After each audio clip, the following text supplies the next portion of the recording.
나는 어린 시절부터 늘 참고 견뎌야만 했다. 놀고 싶어도 참아야 했고, 먹고 싶은 게 있어도 참아야 했으며, 하고 싶은 말이 있어도 삼켜야 했다. 내가 태어난 곳은 산골 깊은 시골 마을이었고, 논밭이 사방으로 펼쳐져 있는 곳이었다. 부모님은 평생 농사만 지으며 살아온 분들이었고, 세상에 대한 생각은 늘 흙과 농사에 닿아 있었다. 그래서인지 공부보다는 손으로 하는 일을 더 중요하게 여기셨고, 나는 어려서부터 글자보다 삽과 괭이를 먼저 잡아야 했다. 맏딸이라는 이유로 나는 늘 동생보다 더 많은 일을 해야 했다. 학교에서 종이 울리면 친구들은 운동장으로 뛰어나가 숨바꼭질도 하고 고무줄 놀이도 했지만 나는 단 한 번도 그 자리에 있어 본 적이 없었다. 종이 치는 순간 가방을 들고 집으로 달려가야 했고 집에 도착하면 엄마가 기다리며 나무를 다듬으라고 시키셨다. 손톱 밑에 흙이 조금이라도 끼면 안 된다며 꼼꼼히 확인하셨고 나는 작은 손으로 흙을 털어내며 저녁거리를 준비해야 했다. 내 또래 친구들은 책가방 던져놓고 마을길을 달리며 놀았지만 나는 늘 마루에 쪼그리고 앉아 나무를 다듬었다. 동생은 2살이 어렸지만 오히려 더 자유로웠다. 동네 아이들과 뛰어놀며 엄마가 쪄준 옥수수를 맛있게 먹고 있었고 나는 그 옆에서 손끝에 박힌 흙을 긁어내야 했다. 그 모습을 보면서도 억울하다고 말할 수 없었다. 잠시라도 손을 멈추면 게으르다, 쓸모없다는 소리를 들어야 했으니까. 물론 어린 마음에도 억울함이 쌓였다. 그래서 가끔은 울먹이며 말한 적도 있었다. 왜 나만 집에서 일을 해야 하냐고, 왜 나는 친구들처럼 놀 수 없냐고. 하지만 돌아오는 대답은 늘 차가웠다. 여자는 집안일을 배우는 게 맞다는 말, 아버지는 큰 소리로 꾸짖었고, 엄마는 가만히 있으면 중간이라도 간다는 말로 대화를 끝내셨다. 그 순간 나는 깨달았다. 반항해도 바뀌지 않는다는 것을. 그래서 점점 더 마음을 숨겼고 참는 게 편하다 스스로 다독이며 살았다. 동생과 조금이라도 다투면 늘 내가 혼났다. 남동생은 귀하게 키워야 한다는 말, 누이인 내가 잘못하면 동생 앞길이 막힌다는 말. 나는 똑같은 자식인데 왜 나만 그렇게 엄격하게 대하는지 속으로 중얼거렸지만 결국 삼킬 수밖에 없었다. 엄마의 하루는 언제나 고단했다. 해가 뜨기도 전에 밭으로 나가셨고 해가 완전히 져야 겨우 집으로 돌아오셨다. 두 손은 흙먼지로 거칠었고 손바닥은 굳은 살로 딱딱했다. 여름이면 등에 땀띠가 가득 올라와 있었고 그 모습을 보는 나는 마음속으로 수십 번도 더 다짐했다. 나는 절대 엄마처럼 살지 않겠다고. 그렇게 고생하면서는 안 살겠다고. 그 다짐 하나로 나는 공부를 붙잡았다. 내가 머리가 좋은지는 몰랐다. 하지만 끈기 하나만큼은 확실했다. 밭일을 할 때도 엉덩이를 붙이고 묵묵히 해야 하는 일이라면 누구보다 잘했다. 그렇다면 책상 앞에 오래 앉아 있는 것도 할 수 있다고 믿었다. 초등학교 때까지는 부모님 눈치를 보느라 공부한다는 말을 꺼내지 못했다. 하지만 중학교에 들어가면서부터는 학교에서만이라도 죽어라 공부를 했다. 집에서는 책을 펼칠 수 없으니 학교에서라도 붙잡아야 했다. 쉬는 시간에도 나는 교실 구석에 앉아 문제집을 풀었고, 점심시간에도 도시락을 후다닥 먹고는 노트에 매달렸다. 다른 애들 눈에는 재미없는 애로 보였겠지만 나는 그것 말고는 길이 없다고 생각했다. 그때 나에게 다가온 친구가 있었다. 이름은 정은이었다. 단정한 단발머리에 바르게 걸어 다니는 모습, 고운 말투. 외동딸로 부모의 사랑을 듬뿍 받으며 하고 싶은 걸 다 할 수 있는 환경에서 자란 아이였다. 정은은 내 성실한 모습을 보고 먼저 다가와 공부를 같이 하자고 제안했다. 처음엔 낯설었지만 곧 우리는 가까워졌다. 정은은 학원도 다니고 책도 마음껏 살 수 있었지만 나와 함께 문제를 풀고 설명해 주는 걸 즐겼다. 나는 그 마음이 고마워서 있는 그대로 받았다. 우리는 서로에게 자격지심도 우월감도 없이 진심으로 도와주는 친구가 되었다. 정은 덕분에 내 성적은 눈에 띄게 올랐다. 문제집을 사서 내 책상 위에 올려두기도 했고 강의 내용을 정리해 주기도 했다. 나는 그런 도움을 받으며 한 번 더 다짐했다. 나는 절대 엄마처럼 살지 않을 거라고. 아무리 힘들어도 공부를 놓지 않겠다고. 고등학교에 진학하면서도 우리는 같은 학교를 택했다.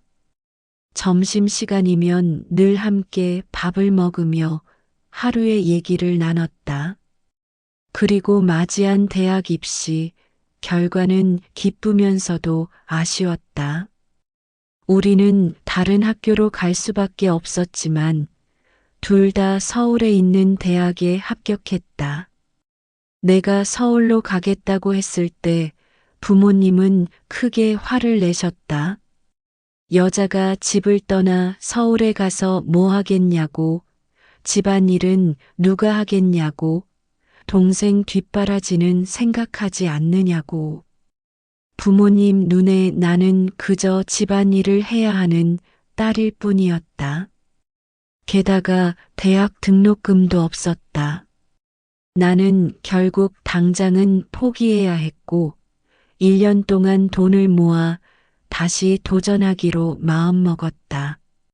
새벽마다 신문을 돌리고 주말마다 편의점 야간 근무를 하며 돈을 모았다. 손님이 없는 시간에는 문제집을 꺼내 들고 공부를 이어갔다. 그렇게 얻은 결과는 마침내 대학 합격이었다. 장학금을 받으며 학교를 다닐 수 있었고 기숙사 입사비도 스스로 마련했다. 하지만 부모님은 여전히 이해해주지 않았다. 돌아오라는 말, 쓸데없는 짓 한다는 말뿐이었다. 나는 듣지 않았다. 돌아가면 다시 시골에 묶일 게 뻔했으니까. 서울에서의 대학 생활은 고단했지만 자유로웠다. 장학금을 놓치면 학업을 이어갈 수 없기에 죽을 힘을 다해 공부했다. 교수님들의 제안도 거절하고 졸업 후에는 바로 사회로 나갔다. 내가 벌어야 내 삶을 지킬 수 있다고 생각했기 때문이다. 직장 생활 속에서 만난 사람이 지금의 남편이었다. 처음에는 배려 깊은 모습에 마음이 끌렸고 서로 알아가며 연애를 했다. 1년이 지나며 결혼 이야기가 오갔고 시어머니를 만나는 날이 왔다. 시어머니는 처음에 따뜻한 미소로 내 손을 잡으며 딸처럼 대해주셨다. 나는 마음이 놓였고 앞으로 잘 지낼 수 있을 거라고 믿었다. 하지만 결혼 후 합가가 시작되면서 모든 게 달라졌다. 처음 2달은 친정 엄마처럼 챙겨주셨다. 하지만 시간이 흐르자 새벽 5시마다 깨우는 목소리, 냄비밥을 고집하며 누룽지를 꼭 눌러야 한다는 강요, 친정을 무시하는 말, 내 월급을 당연히 내놓으라는 태도, 그 모든 것들이 차곡차곡 쌓이며 나는 점점 숨이 막혀갔다. 결혼을 하고 합가 생활이 시작된 지 반년이 지나자 시어머니의 태도는 눈에 띄게 달라졌다. 처음에는 친정 엄마처럼 챙겨주며 따뜻한 밥상을 차려주던 분이었지만 시간이 흐르자 아침마다 내 방문을 두드리며 다그치는 목소리로 날 깨우기 시작했다. 아직 해도 뜨지 않은 새벽 5시, 꿈결 같은 어둠 속에서 들려오는 목소리는 차갑고 단호했다. 일어나라. 며느리가 부지런해야 집안이 든든하다. 아침밥을 차려야 한다. 나는 피곤한 몸을 억지로 일으켜 부엌으로 향해야 했다. 간단히 전기밥솥에 밥을 하는 건 허락되지 않았다. 시어머니는 꼭 냄비밥을 원하셨고 누룽지가 생겨야 밥맛이 제대로 난다고 강요했다. 밥이 천천히 익어가는 동안 반찬을 여러 가지 준비해야 했고 그 과정에서 조금이라도 간이 맞지 않으면 꾸중이 쏟아졌다. 소금을 덩어리째 넣은 거냐, 입맛도 모르냐, 배움이 짧아 살림도 못한다는 말이 따라왔다. 남편마저 그 자리에 앉아 시어머니의 말을 거들면 밥숟가락을 들고 있던 손끝이 떨리며 입맛이 사라졌다. 친정에서 농산물이 올라올 때면 시어머니는 흠을 잡았다. 멀쩡한 채소에도 썩은 데가 있는 것 아니냐며 투덜거렸고 시골에서 보낸 건 팔아도 남는 게 없는 물건이라고 무시했다. 부모님이 서울에 올라오시려 할 때면 집에 들어오지 못하게 했다.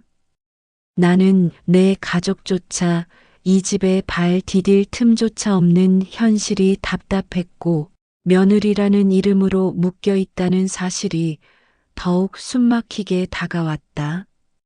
처음에는 딸처럼 생각한다던 시어머니는 점점 나를 다른 시선으로 보기 시작했다. 내 부모를 무시하는 자리에서도 거리낌이 없었고 본인 친구들 앞에서 나를 흉보며 웃음거리로 만들기도 했다. 혼수 준비를 하나도 안 했다느니 친정에서 지참금을 보내지 않았다는 말들이 오갔고 나는 그 자리에 앉아 얼굴을 붉히며 웃음 섞인 시선을 견뎌야 했다.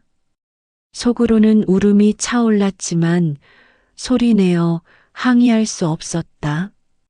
나는 점점 지쳐갔다. 새벽부터 밤까지 이어지는 집안일, 직장에서의 일, 그리고 아이까지 돌보는 하루는 나를 점점 바닥으로 끌어내렸다. 그 와중에도 시어머니는 내 월급을 내놓으라고 요구했다.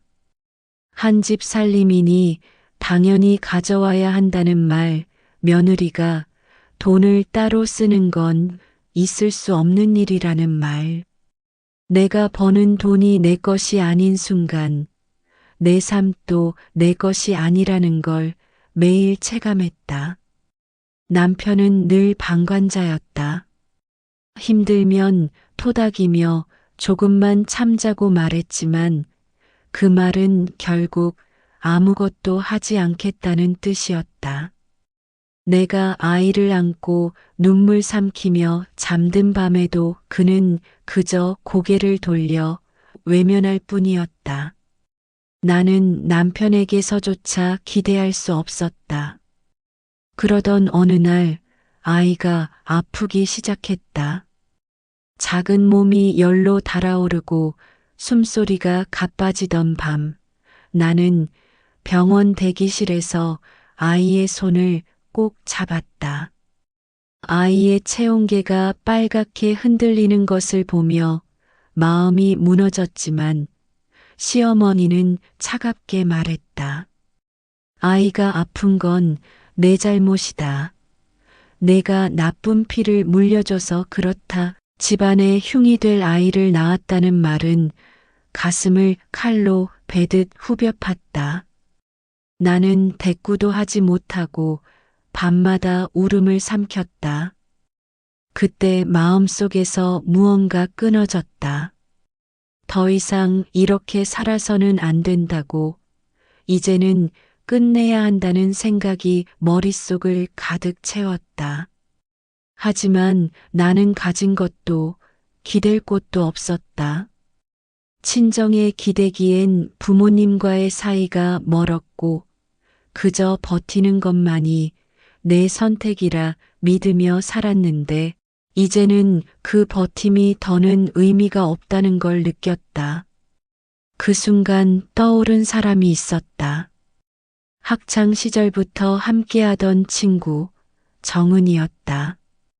오랜 시간 연락을 끊고 지냈지만 나에게는 마지막 남은 비빌 언덕 같았다. 그는 변호사가 되어 강남에서 사무실을 운영하고 있었고 이혼 사건을 많이 맡아온 사람이라는 소식을 들은 적이 있었다. 나는 떨리는 손으로 전화를 걸었다. 목소리가 울렁거리고 손끝이 차가워졌지만 결국 약속을 잡을 수 있었다. 정은을 만난 자리에서 나는 그동안 숨겨왔던 모든 일을 쏟아냈다. 시어머니의 구박, 모욕적인 말, 남편의 방관, 그리고 아이에게까지 쏟아진 저주 같은 말들. 목이 바짝 마르고 눈물이 터져 나왔지만 멈출 수 없었다. 가방 속에서 꺼낸 휴대폰에는 내가 몰래 저장해둔 녹음 파일과 메시지들이 있었다.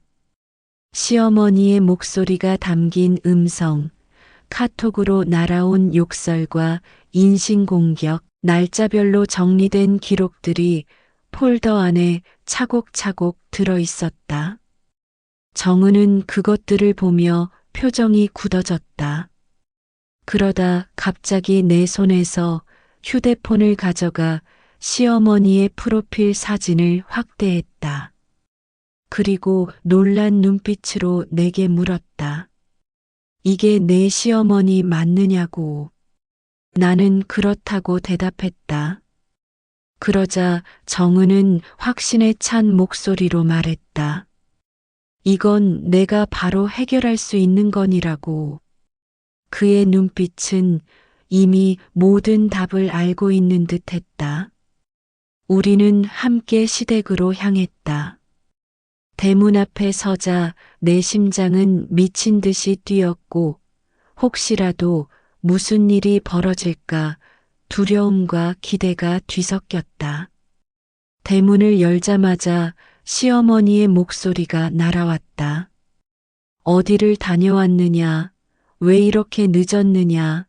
남자라도 생긴 거냐? 이웃들이 다 들을 수 있는 목소리로 퍼지는 그 말은 얼굴을 불타오르게 만들었다. 그리고 신발이 날아와 내 앞에 떨어졌다. 그 순간 정은은 휴대폰을 꺼내 촬영을 시작했다. 나는 고개를 들지 못한 채 얼굴이 벌겋게 달아올랐지만 정은은 내 쪽으로 몸을 기울이며 조용히 속삭였다. 이제는 부끄러워할 때가 아니라고, 이제는 당당해야 할 때라고. 그 한마디가 내 귀를 파고들었다. 나는 고개를 끄덕이며 마음속으로 다짐했다. 우리는 대문을 넘어 집 안으로 들어갔다. 마루 앞에 서 있던 시어머니는 허리에 손을 얹고 비아냥 섞인 표정으로 우리를 바라봤다. 그런데 정은은 낯선 말을 꺼냈다.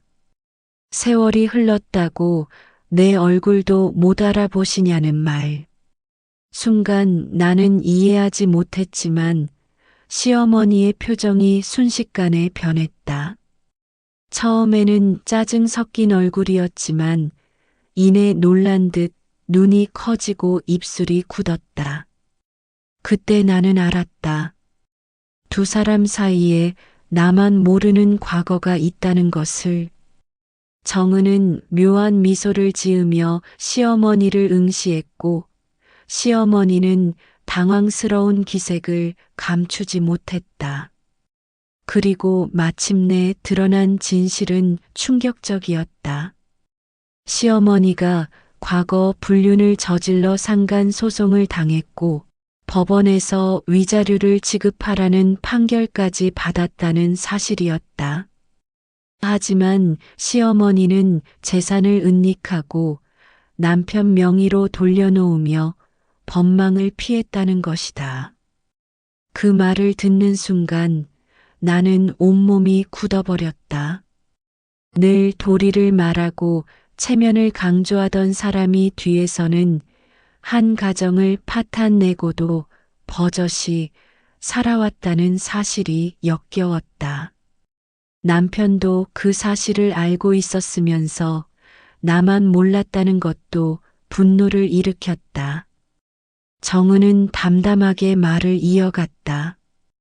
과거 판결문이 남아있고 위자료 채권은 아직 살아있으며 내가 그 채권을 양도받으면 집행할 수 있다는 사실.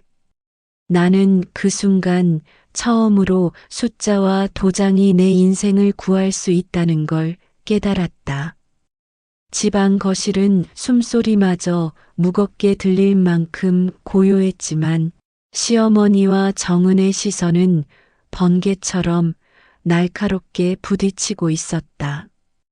시어머니는 순간 움찔하며 눈빛을 피했지만 곧 목소리를 높이며 큰 소리로 말했다. 없는 돈을 어디서 만들어내라는 말이냐. 이미 끝난 일을 왜 다시 들춰내느냐. 내가 며느리라고 감히 어른을 몰아세우느냐. 하지만 그 말은 힘을 잃은 듯 떨리고 있었고 정은의 눈빛은 흔들리지 않았다. 나는 옆에서 그 장면을 지켜보며 처음으로 속이 시원하다는 느낌을 받았다. 늘 나를 억눌러왔던 사람이 당황하며 눈빛을 피하는 모습을 보는 것만으로도 그동안 삼켰던 서러움이 조금은 풀려나가는 듯했다. 정은은 조용히 내 손을 잡으며 말했다. 이제 시작이니 걱정하지 말라고. 내가 증거를 모아둔 것만으로도 충분하다고. 며칠 뒤 정은은 나를 데리고 법원에 갔다.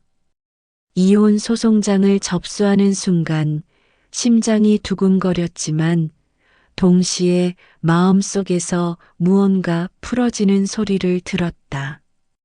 이제는 도망칠 수 없는 길을 선택했다는 두려움도 있었지만 더 이상 눈치만 보며 살 수 없다는 결심이 나를 붙잡았다. 이혼 소송과 동시에 정은은 또 하나의 절차를 준비했다. 바로 시어머니가 과거에 지급하지 않았던 위자료 채권을 내가 양도받는 것이었다. 그 순간 나는 놀라 물었다. 내가 그걸 받을 수 있느냐고. 정은은 고개를 끄덕이며 설명했다. 위자료는 법적으로 인정된 채권이고 채권자는 그것을 다른 사람에게 넘길 수 있으며 내가 그걸 이어받으면 집행권자가 될 수 있다고. 그러니 이번 기회에 시어머니의 숨겨둔 재산까지 드러낼 수 있다는 것이었다. 그 말을 듣는 순간 오랜 세월 나를 억눌렀던 굴레를 끊어낼 길이 눈앞에 펼쳐지는 듯 했다. 나는 주저하지 않았다. 그렇게 채권 양도가 이뤄졌고 그 순간 나는 단순한 피해자가 아니라 법적으로 권리를 행사할 수 있는 사람이 되었다. 정은은 밤낮 없이 서류를 준비했다. 가압류 결정문, 채권 압류 및 추심 명령, 부동산 가압류 명령이 연달아 떨어졌다. 시어머니는 서류를 받아든 순간 집안을 뒤흔들며 소리를 질렀다고 했다. 남편을 붙잡고 내가 데려온 며느리가 어떻게 우리 집을 이렇게 만들 수 있느냐고 원망했지만 이미 법의 절차는 시작된 뒤였다. 남편은 나를 찾아와 애써 회유하려 했다. 분가를 하자고, 이제라도 따로 살면 되지 않겠느냐고, 우리 사이가 꼭 나빴던 것은 아니지 않느냐고. 하지만 나는 단호했다. 분가는 내가 수백 번이나 간절히 원했던 말이었지만 그 시절에는 단 한 번도 들어주지 않았다. 이제 와서 내 앞에 내미는 그 말은 더 이상 의미가 없었다. 나는 고개를 저으며 말했다. 이제는 늦었다고. 남편은 놀란 눈빛을 감추지 못했다. 내가 여전히 순종적이고 만만하다고 생각했던 것 같았다. 하지만 나는 달라져 있었다. 수많은 눈물과 모욕 끝에 얻은 결심은 쉽게 흔들리지 않았다. 재산 조사가 진행되자 시어머니의 교묘한 속임수들이 하나둘 드러났다. 집을 친척 명의로 돌려놓은 것, 가짜 채무를 만들어 돈이 없는 것처럼 꾸민 것, 남편 앞으로 재산을 옮겨둔 것까지 모두 밝혀졌다. 법원은 이를 명의신탁과 재산 은닉으로 인정했고 결국 동결 결정이 내려졌다. 시어머니는 재산을 지키려 발버둥 쳤지만 소용없었다. 과거 위자료 미지급 사건이 다시 수면 위로 올라오면서 나는 정식 채권자가 되었고 그 돈을 받아낼 권리를 가지게 되었다. 남편 역시 공동 불법 행위자로 묶여 위자료와 재산 분할을 함께 책임져야 했다. 판결은 냉정했고 종이에 적힌 글자는 내 삶의 무게를 바꾸었다. 시어머니는 결국 위자료 미지급과 재산 은닉으로 징역 1년 6개월을 선고받았다. 화려하게 차려입고 모임에 다니던 과거와는 달리 교도소에서 규정대로만 살아야 하는 날들이 시작되었다. 남편도 판결에 따라 재산 분할과 위자료 5천만 원을 지급해야 했고 집을 팔아 소형 아파트로 이사해야 했다. 그는 지인들에게 전처에게 당했다는 식으로 떠들고 다녔지만 판결문은 이미 진실을 말해주고 있었다. 나는 아이를 데리고 친정으로 돌아왔다. 처음에는 부모님 앞에 서는 것조차 두려웠다. 하지만 부모님은 나를 따뜻하게 맞이해 주셨다. 엄마는 내 손을 꼭 잡고 그동안 얼마나 힘들었느냐며 눈물을 흘리셨고 아빠는 말없이 고개를 숙이며 눈물을 훔치셨다. 나는 그 품에 안겨 꾹꾹 눌러왔던 울음을 터뜨렸다. 지난 세월의 서러움과 후회, 그리고 안도감이 한꺼번에 흘러나왔다. 아이도 친정의 보살핌 속에서 조금씩 건강을 회복해 갔다. 나는 한동안 아무것도 하지 않고 쉬었지만 곧 다시 마음을 다잡았다. 아이를 위해서라도 내 삶을 세워야 했다. 그래서 작은 온라인 쇼핑몰을 열었다. 하루하루 결제 알림이 울릴 때마다 누군가 내 손으로 만든 것을 좋아해 준다는 사실이 나를 다시 일으켜 세웠다. 나는 더 이상 남의 집안에서 며느리라는 이름으로만 살아가는 사람이 아니었다. 나는 내 이름으로 내 삶을 살아가는 사람이었다. 더 이상 참는 법만 아는 순종적인 여자가 아니라 내 목소리로 말하고 내 권리를 찾는 여자가 되었다. 돌아보면 왜 그렇게 오래 침묵했을까 싶지만 후회보다는 자부심이 컸다. 오랜 세월 지옥 같았던 시집살이를 끝내고 결국 나는 승리자가 되었다. 그리고 무엇보다 이제는 내가 아이에게 보여줄 수 있는 삶이 달라졌다는 게 가장 큰 보상이었다.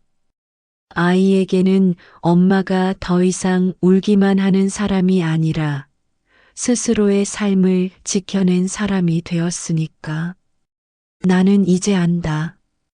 참는 것만이 미덕은 아니라는 것을, 가족이라는 이름으로 모든 희생을 강요당할 이유는 없다는 것을, 내 인생의 주인은 오직 나 자신이라는 것을, 그리고 지금 이 순간에도 누군가가 나처럼 억눌려 살고 있다면 그 사람에게 꼭 말해주고 싶다. 더 이상 참지 말라고, 목소리를 내라고, 그 목소리가 결국 너를 지켜줄 거라고.